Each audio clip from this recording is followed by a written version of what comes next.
Fala, turma. Falar aqui do relatório do RBVA que saiu hoje, mas também já vou aproveitar e falar um pouquinho do IRDM e falar das diferenças não, dos cuidados que o investidor tem que ter quando ele investe em fundo imobiliário e acompanhar o progresso ou o regresso do fundo, né? Se ele vai melhorando, se ele vai piorando. Então eu vou misturar aqui o fundo de tijolo com o fundo de papel, ok? Mas é para o investidor pensar em como analisar essa situação. Pô, continuo no fundo ou não continuo no fundo? Eu entendo que olhar esse relatório do RBVA, ele vem a calhar bem para fazer uma comparação aqui com o IRDM. E aí trazer essa reflexão ali para os investidores, né, de uma forma geral. Tá? Então vamos começar aqui falando do RBVA, mais uma leitura aqui do relatório, mas eu não vou ficar passando ponto a ponto aqui, tá? Vou trazer alguns pontos que eu entendo vieram como novidades aqui no relatório, vou fazer uma comparação com o que eu quero do relatório mais antigo, e aí vou fazer essa comparação com o IRDM. E por que eu estou usando o RBVA aqui? Porque o RBVA é um fundo que ainda passa muita desconfiança para muitos investidores. Quando a gente pensa em renda urbana, o pessoal pensa HGRU, TRXF e o GARI, por incrível que pareça. Que até pouco tempo atrás era um fundo logístico industrial e virou um fundo híbrido, mas com foco ali na renda urbana. E o RBVA meio que fica de lado, tem assim um pé atrás de muitas pessoas em relação a Rio Bravo, mas não dá para misturar a gestora de todos os fundos Rio Bravo com o RBVA, que tem uma equipe exclusiva para trabalhar com o RBVA. Né? Então vamos dar uma olhadinha aqui, é por isso que eu acho que vem a calhar bem aqui esse relatório do RBVA, o fundo RBVA, com que eu quero falar a respeito do IRDM. Porque as pessoas olham com o pezinho atrás, pô, será que dá para entrar no RBVA? Será que não dá? E antes de mais nada, eu não estou recomendando nada aqui, nem compra, nem venda, tanto de um fundo como de outro, já que eu vou falar dos dois, mas apenas reflexões para o investidor fazer, tá? Então vamos dar uma olhada aqui nesse relatório do RBVA, passar bem rapidinho. Veja só, a vacância física aqui, 6,9, ela subiu um pouco. Inquilinos são 17 inquilinos, subiu em relação a uns meses atrás. Inquilinos são 17, o fundo vem melhorando a diversificação. A distribuição aqui para o segundo semestre já está cravada ali em 0,09, já vamos ver isso mais em detalhes também. Aqui umas atualizações que o fundo está fazendo, reuniões e estudando, mostrando, né, como é que está a situação dos imóveis focados ali de renda urbana. Enfim, né, são reuniões aqui com corretores, com empresas especializadas, que é a empresa aqui da Sila, né? Empresas especializadas em imóveis, então eles têm reuniões aqui com o pessoal e mostrando também os imóveis do RBVA para quem sabe locação ou venda com corretores ali dentro. E a mensagem aqui do gestor em relação ao imóvel aqui Gabriel Monteiro, né? Que vai ser uma loja, a melhor loja, eu acredito que o melhor imóvel do RBVA, pensando em metros quadrados, nos imóveis até 2.000 metros quadrados. São 1.838 metros quadrados de ABL.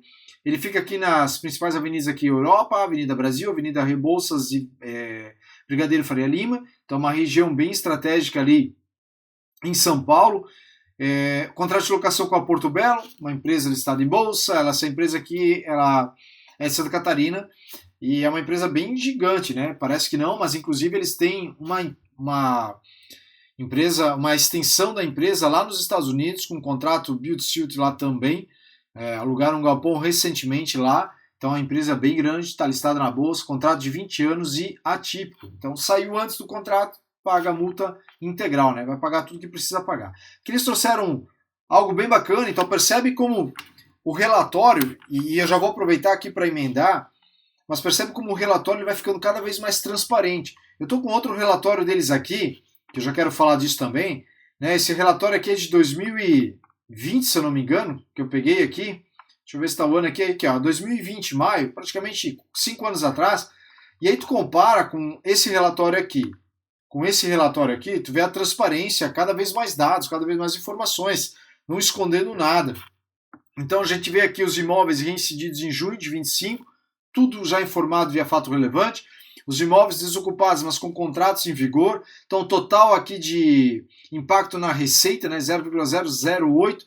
Os imóveis vagos atualmente, então nós temos 10 imóveis vagos, então uma vacância aqui total de 7%. Aqui os imóveis que eles transformaram, então também teve vacância, mas os imóveis foram transformados em outros, para atender outros tipos de locatários, né? Nós temos o supermercado, a plano em plano, uma academia, enfim, vieram outros perfis de inquilinos para dentro do portfólio, mostrando que alguns imóveis do RBVA eles conseguem atender outros perfis de locatário. Se voltássemos aqui há 3 anos atrás e alguém dissesse que nesse imóvel em Belo Horizonte, locado para Santander, fosse um dia virar supermercado, o pessoal ia rir. Não tem como, né? E se tornou um supermercado, né? E aqui teve os imóveis também que eles venderam. Aí o gestor traz aqui, em junho, o fundo ele assinou os distratos dos contratos, que são os 3 imóveis que estão aqui, e ele recebeu aqui uma rescisão no valor de 4 milhões, né, com pagamento parcelado em junho e julho. Então ele vai receber 4 milhões pela rescisão aqui antecipada. Então nós temos a receita recorrente atual, que é o que o pessoal sempre pedia no RBVA. Qual é a receita recorrente atual? Então nós temos aqui 0,08 e a potencial ela fica no mesmo praticamente, ela pode ir a 0,082. O fundo, o gestor já avisou nesse relatório que o guidance de distribuição ele vai ser de 0,09 até o fim desse semestre, até o fim do ano, porque ele tem ali extras para distribuir de 1 centavo, que ele vai incrementar no 0,8, então até o fim do ano vai ser 9 centavos sendo pago por cota.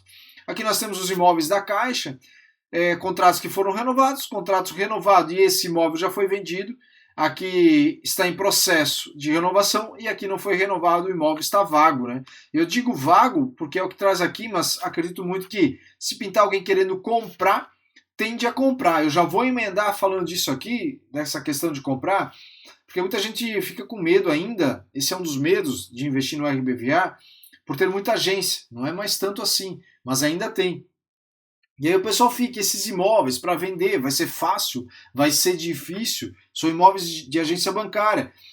Até deu para transformar um e outro imóvel aqui dentro em outros, trazer outros perfis de locatários, mas será que isso funciona com todos os imóveis do fundo? Dá só uma olhada nessa notícia que saiu aqui.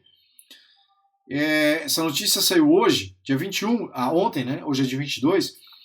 Aqui, olha só. Incorporadoras compram agências bancárias para superar escassez de terrenos. Eu não vou passar a matéria aqui, mas em resumo, as incorporadoras estão buscando terrenos que hoje têm agências bancárias em cima, seja diretamente, por exemplo, aqui com o Itaú da vida, ou seja com fundos imobiliários, que aqui inclusive tem, né, Ativo Capital, ela já negociou aqui em torno de 155 milhões de agências bancárias que estavam dentro do portfólio, também estão reciclando, com 40% acima do valor do laudo.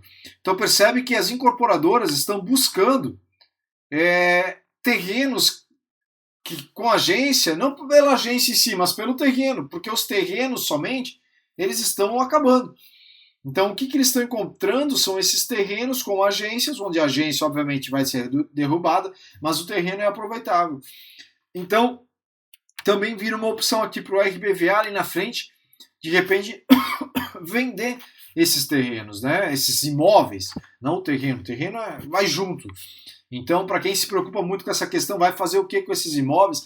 Tá aí mais uma opção. É óbvio que depende do terreno, se ele tem espaço suficiente para estacionamento e outras coisas mais. Então, obviamente, tudo isso é analisado. Mas é mais uma alternativa de venda para a gestora.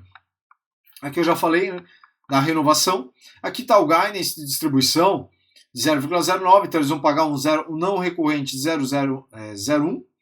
E o guidance até o fim aqui do semestre de 25 vai ficar em 0,09. Então, para quem está muito preocupado se ia cair demais ou não, vai cair apenas 1 centavo. Lembrando que ele tem uma vacância, só que essa vacância, ela se suprida, se fechada, né, o fundo ficar 100% locado, o dividendo recorrente ele vai ficar em 0,8 também, porque aquela última casa decimal não dá para distribuir, ela tem que ser acumulada para distribuir mais à frente.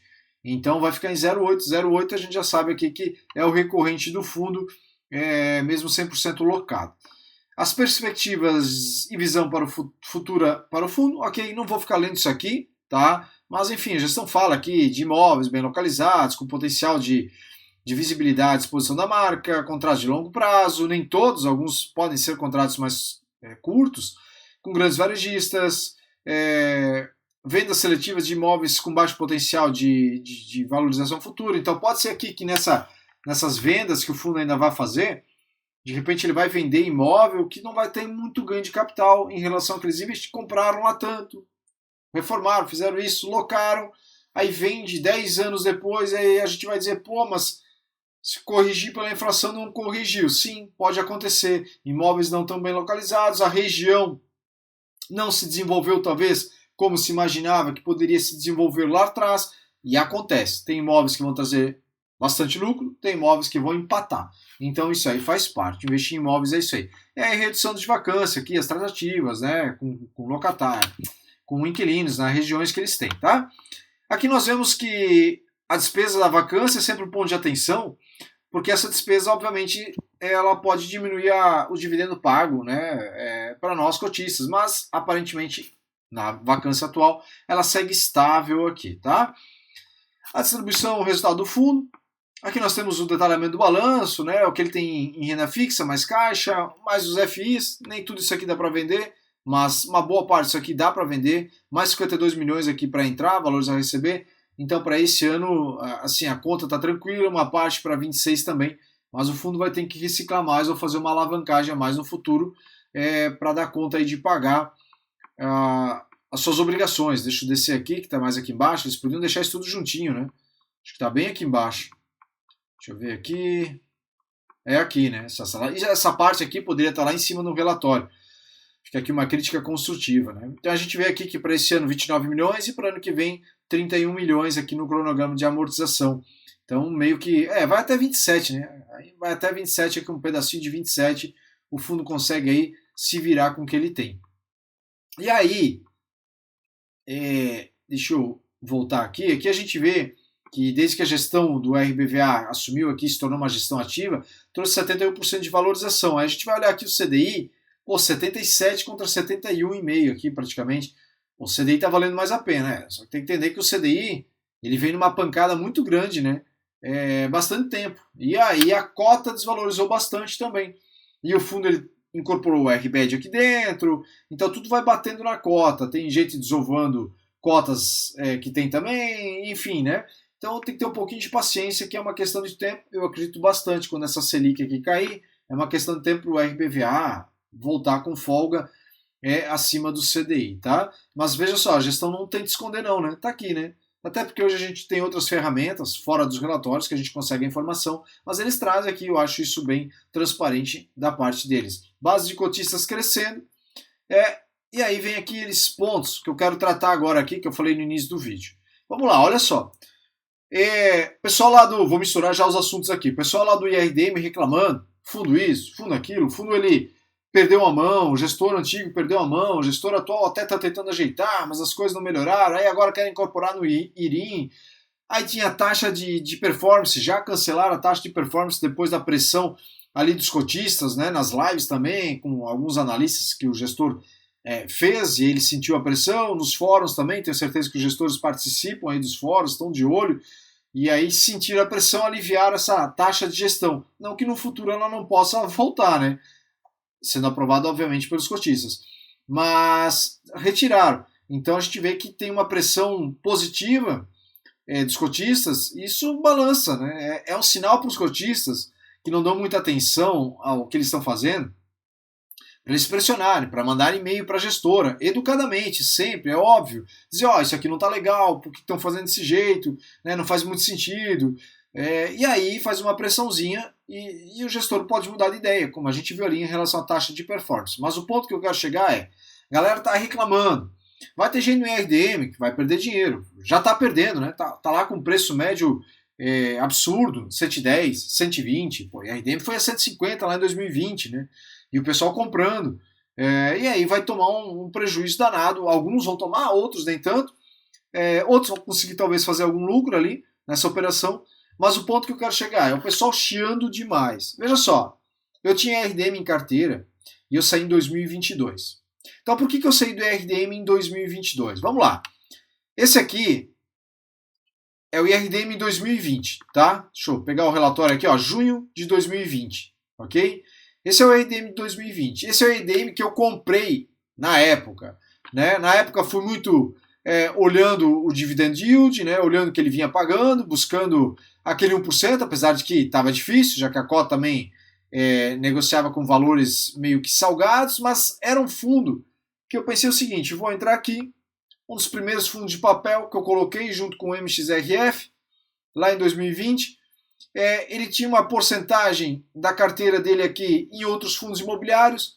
Eu já tive fundo em carteira também, já me desfiz antes, inclusive, do IRDM, conforme fui amadurecendo e entendendo o que me interessava a mim aqui nos fundos imobiliários, então eu me desfiz de um fundo, mas eu botei o IRDM porque eu tinha um fundo de fundo, aí o fundo de fundo eu vendi, pensei, vou botar o IRDM, ele tem uma porcentagem em fundos imobiliários e tem o CRIs. Pô, legal, ele traz uma diversificação na papelada, ele investe em outros papéis também, que é o que está aqui dentro, que é o que eu vou mostrar. Então, isso me agradava, eu entrei no RDM por esse motivo. Então, a gente vem aqui, a gente vê aqui em CRIs, ele tinha aqui 535 milhões, e na carteira de fundos imobiliários ele tinha 259 milhões, 260 milhões. A gente vê que o preço aqui, médio, nos ativos como o HCTR, que na época pagava bem, o TORD, né? Falando do HCTR aqui, custo salgado aqui, né? 114,66, quase 90 milhões de investidos, né, no HCTR. Só seleciono esses dois aqui. Tem mais outros fundos aqui que não são tão bons e tinha outros que eram ok aqui dentro, né? Então ele tinha assim algo que, ok, uma pimentinha no IRDM, uma pimentinha nesses outros fundos que pagavam também 1% de alguma coisa, pronto, eu não precisava fazer muita força, eu não precisava colocar o meu dinheiro em mais fundos de papéis para eu acompanhar. Vou ficar confiando no gestor aqui e vou tocar. E aí o resto era fundo de tijolo. Aí o fundo de fundo eu me desfiz, porque eu vi que no IRDM eu teria essa exposição em outros fundos no próprio IRDM, então eu não precisaria. Né? A gente vê aqui que, inclusive, ele tinha 32% de exposição em outros fundos imobiliários. E aí vamos para o relatório de 2022, que é esse aqui. Né? Relatório aqui do IRDM, junho 22, que é quando eu saí do fundo. Por que eu saí? Porque daí as coisas eu vi que não estavam mais me agradando. A cotação, obviamente, caindo, mas não é por isso que eu vendi, mas sim por isso aqui, por essas movimentações aqui. A gente olha a carteira do fundo, ela saiu de 200 e poucos milhões, 290, para 700, quase 800 milhões investidos em outros fundos imobiliários. E a gente olha o preço médio aqui, veja que ele sobe, né? No HCTR lá era de 114,55, no TOR de 9,90. Aí a gente vem para cá no HCTR, vai para 119, no TOR 10,47. Lógico, ele fez venda aqui dentro, né? Ele tinha 80, 90 milhões aqui em HCTR, caiu para 63. Ele fez venda, apurou um lucro, comprou mais depois. Só que, poxa, o gestor, eu espero que ele saiba mais do que eu. Principalmente se for um gestor ali de papel, para girar, para saber quando comprar ou não. Mas aí vai vir uma justificativa. Eu vou abrir um parênteses, que muitas pessoas, ou talvez um gestor até diria, mas na época era o que tínhamos de melhor para comprar, com o dinheiro em caixa. Não, então peraí, então compra CRI, que o fundo de papel, o foco é CRI, então não compra fundo de papel, porque aí facilita muito, né? Vou estar pagando o HCTR, na época eu pagava 1,5%, vou meter aqui, pagar caro no HCTR e vida que segue. Enfim, isso me fez sair, isso me incomodou. VLSH, R$10, XPPR 8,58, não percebe que ele foi aumentando posição em fundos que eu acompanhava, que comecei a acompanhar depois, que eram problemáticos, coisa que ele tinha aqui, mas era menos, certo? E aí eu olhei para essa carteira aqui e disse, pô, a situação aqui no IRDM está piorando. Então eu vou cair fora. Até se a gente olhar em percentual, a gente vai ver que em percentual aqui, ó, em 22, ela é menor, é 24,69. Quando a gente olha para cá, a gente vai ver que é 32%. Aqui era maior o percentual. Jader, é maior aqui, ele diminuiu a exposição. Não, em percentual sim, mas por que em percentual diminuiu? Pelo patrimônio. Aqui o fundo tinha 700, 800 milhões. Aqui ele foi para 2,5 bi, né? A gente olha o investimento em CRIs aqui, ó, 2,2 bi. Então ele investiu bastante em CRIs, mas também comprou mais fundo de papel, fundos de tijolos, enfim, outros fundos. E boa parte deles problemático. Quando eu vi isso aqui, eu disse, quer saber? Tô fora. E por que eu tô falando disso? Por que eu tô falando disso, misturando isso? Porque deixa eu fechar o relatório do RDM aqui, porque daí vamos olhar para o RBVA, que muita gente fica na dúvida, pô, agência bancária e tal. Vamos pegar o RBVA aqui, esse relatório 2020.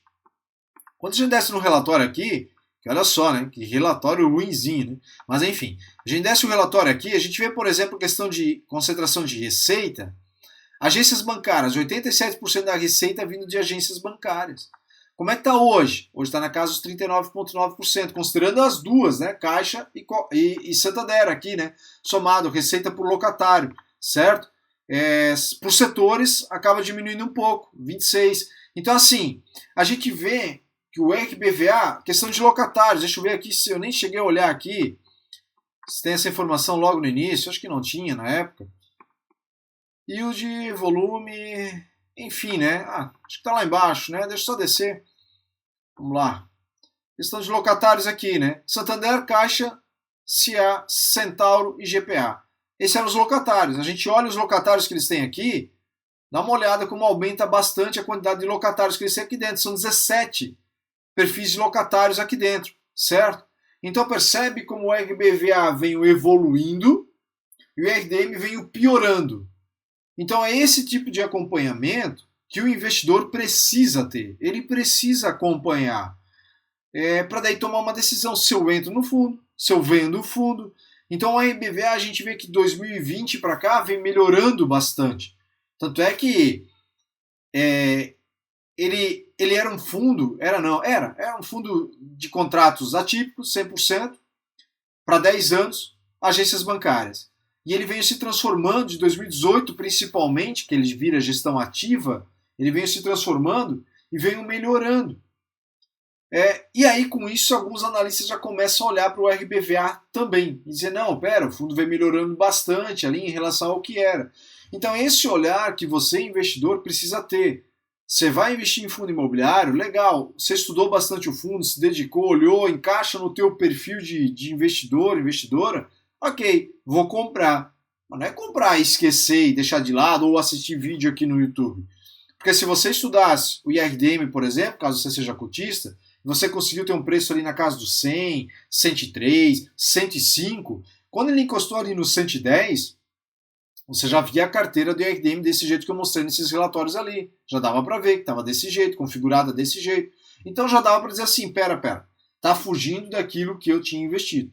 Não quero mais. Certo? Podia ter feito isso.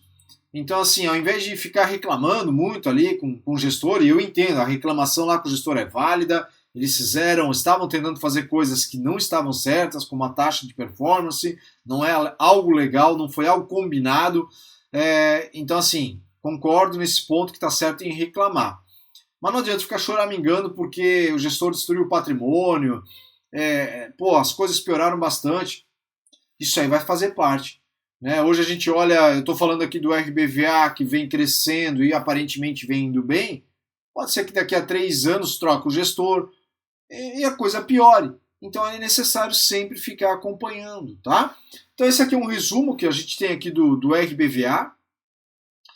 E eu misturei um pouquinho do IRDM só para mostrar para vocês como é que eu me desfiz, por que eu me desfiz do IRDM na época. Né? E aí com certeza vai ter gente que, se chegou até o final do vídeo, vai dizer, porra, mas é muita coisa para eu ficar analisando, para eu ficar cuidando e tudo mais.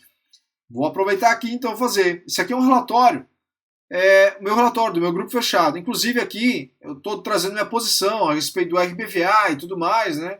Trago aqui sobre os 37, 38 fundos que eu acompanho, na ponta do lápis ali, sempre trazendo informações para os investidores que estão dentro do meu grupo. Então, ao invés de eles precisarem ficar se preocupando ali em acompanhar, eu faço esse acompanhamento, entrego um relatório todo domingo, acompanho 1 a 1, eu faço um atendimento 1 a 1, tá?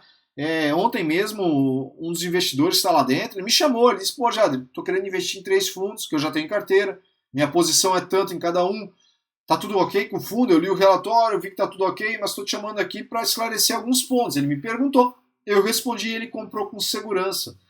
Né, sem precisar ficar pesquisando vídeos e tudo mais. Obviamente que para isso eu cobro um pouquinho a mais, que é R$ 79,90, mas eu faço esse atendimento quase como uma consultoria, né, o tempo inteiro, né, no 1 a 1. Tá? Então, se tiver interesse, tem um link aqui na descrição do vídeo, você pode me chamar ali para esclarecer alguma dúvida também se tiver. Tá? Então, fica aqui, por fim, Dá uma curtida no vídeo, ajuda o canal a crescer, encaminha aí para outras pessoas.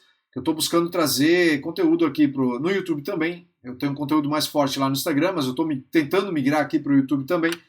E então busca aí ajudar o canal a crescer, que com o tempo eu também vou buscando trazer e abordar outros temas aqui dentro.